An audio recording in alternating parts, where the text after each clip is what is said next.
British Parliament has actually voted down Prime Minister Theresa May Brexit deal. We're joined by Roxana Saberi from London now. Roxana, what can you tell us about this vote?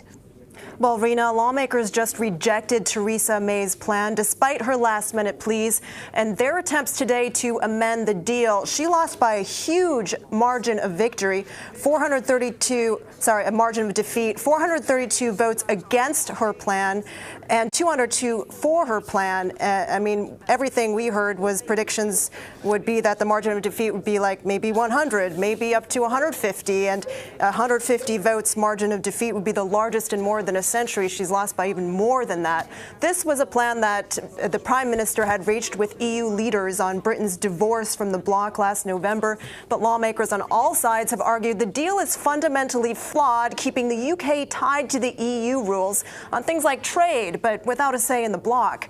They also disagreed on what should happen at the border between Northern Ireland, which is part of the UK, would leave the EU, and the Republic of Ireland, which would not. Rena?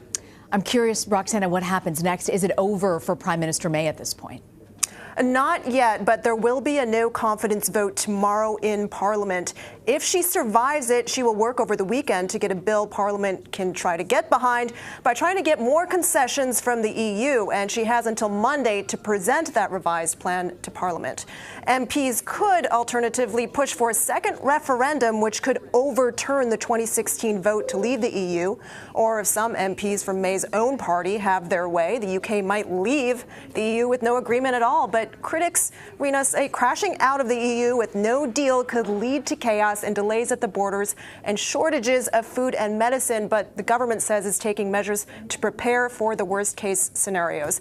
With no clear majority in Parliament for any other plan right now, though, there is a chance the UK will ask the EU to delay Brexit beyond the March 29th deadline so politicians can put together a new plan. It is all very messy, Rena. It certainly is, and a significant vote at that. What's the mood of the people in the United Kingdom? This has been a really drawn-out political process. Do you think that there could potentially be another Brexit vote? Well, it's not clear yet. There has been some talk about that, and with such a large margin of defeat, who knows, perhaps that likelihood is even greater. But this whole process for many people that I've been talking to has been draining, dull, and demoralizing. A lot of them don't want to think or talk about Brexit anymore. It's also a very divisive subject. Many people are tired of what they see as political paralysis and have tuned out the details. There's a lot of uncertainty for people and businesses, especially those that have strong ties to the rest of the EU.